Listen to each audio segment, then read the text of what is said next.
से सांस फूल रही है या फेफड़े के बाहर की वजह से सांस फूल रही है।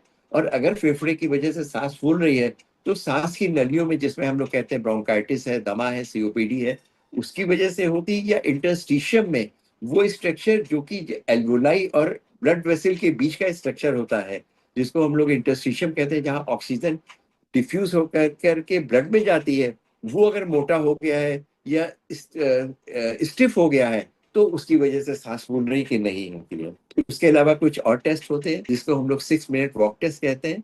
ये हम लोग को दमा या ब्रोंकाइटिस में ये शो करता है कि हमारी फेफड़े की क्षमता खराब तो नहीं होती है।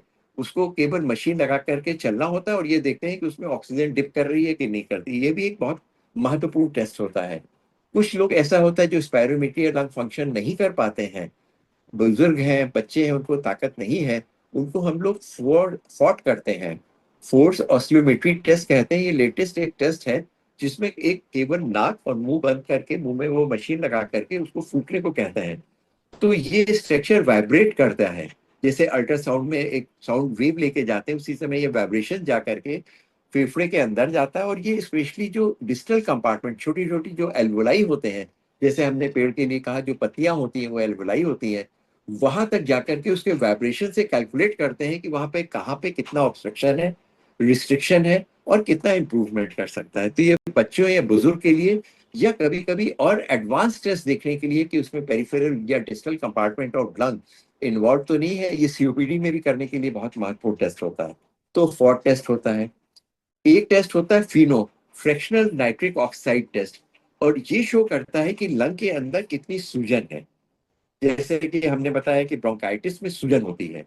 अब सूजन तो है, हमने लंग फंक्शन से मोटा मोटा कर दिया कि सांस की नली संकुचित है, लेकिन कितनी सूजन है, उस सूजन में हमें इनहेलर में स्टेरॉइड देना है कि नहीं देना है, और कितना देना है, उसके लिए हम लोग ये फिनो टेस्ट करते हैं। ये अमूमन बच्चों में इसकी मात्रा 20 से कम होती है और बड़ों में 25 से कम होती है। अगर ये बढ़ करके 40, 45 या 50 से ऊपर है तो ये शो करता है कि सांस की नली आपकी नाइट्रिक ऑक्साइड में ज्यादा बना रही है। नाइट्रिक ऑक्साइड तभी बनता है जब सूजन होती है, यानी आइटिस होती है, यानी ब्रोंकाइटिस है या सीओपीडी या अस्थमा में पेशेंट है। तो इसकी मात्रा देखते हैं और हम लोग ट्रीटमेंट देते हैं कि बाद में इसको फिर करके देखते हैं कि हमें कितना इंप्रूवमेंट हो रहा है।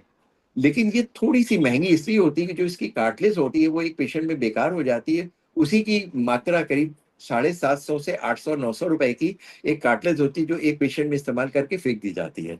तो थोड़ी सी महंगी लेकिन महत्वपूर्ण जांच होती है, क्योंकि इसमें हमें ये मालूम होता है कि इनहेलर में स्टेरॉइड हमें कब बंद करना है, ओरल स्टेरॉइड की अगर जरूरत होती है वो हमें कब बंद करना है। यानी कि दवा हम जल्दी बंद कर सकते हैं तो इसकी जो कॉस्ट होती है वो इतनी मायने नहीं रखती कि हम ओवरडोजिंग में नहीं जा सकते हैं।